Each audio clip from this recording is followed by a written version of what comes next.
মুস্তাফিজকে নিয়ে পরীক্ষা নিরীক্ষা একটু বেশি হয়ে গেছে। সিনিয়র একজন বোলারকে নিয়ে এরকম পরীক্ষা নিরীক্ষা মোটেও উচিত হয়নি। মুস্তাফিজকে তার মূল অস্ত্র স্লোয়ার কাটার মারতে দেয়া হয়নি। এবার চেন্নাই ক্যাপ্টেন এবং কোচদের ধুয়ে দিলেন ভারতের সাবেক ক্রিকেটার ইরফান পাঠান। আরেকটি ম্যাচ হেরেছে চেন্নাই। ম্যাচ হারের সবচেয়ে বেশি দায় বাংলাদেশের মুস্তাফিজের।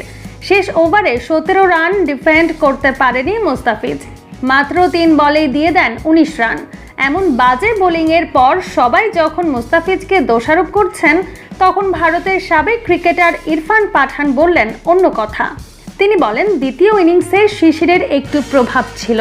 শিশিরের কারণে বল গ্রিপ করতে এবং সুইং করাতে কষ্ট হচ্ছিল। মুস্তাফিজ সাধারণত একটু স্লো পিচে ভালো করে, তবে গতকাল স্লো পিচে খেলা হয়নি। তবে যত যাই হোক, আমার কাছে অবাক লেগেছে মুস্তাফিজকে তার পছন্দের স্লোয়ার কাটার করতে না দেয়া, তাকে দিয়ে সোজা বল করানো।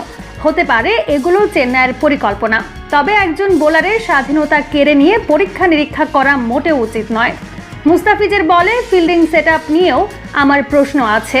বিগত ম্যাচগুলোতে সে যখন ভালো করছিল তখন যেভাবে ফিল্ডিং সেটআপ হতো, এখন কেন সেরকম হয় না? একজন বোলারের সব যদি আপনার ইচ্ছেতে হয়, তখন বোলারের হাতে থাকেই বাকি। মুস্তাফিজকে শেষ ওভার করতে না দিয়ে 19তম ওভার করতে দিলে ভালো হতো। আমার কাছে চেন্নাইয়ের ক্যাপ্টেন্সি নিয়ে সন্দেহ আছে।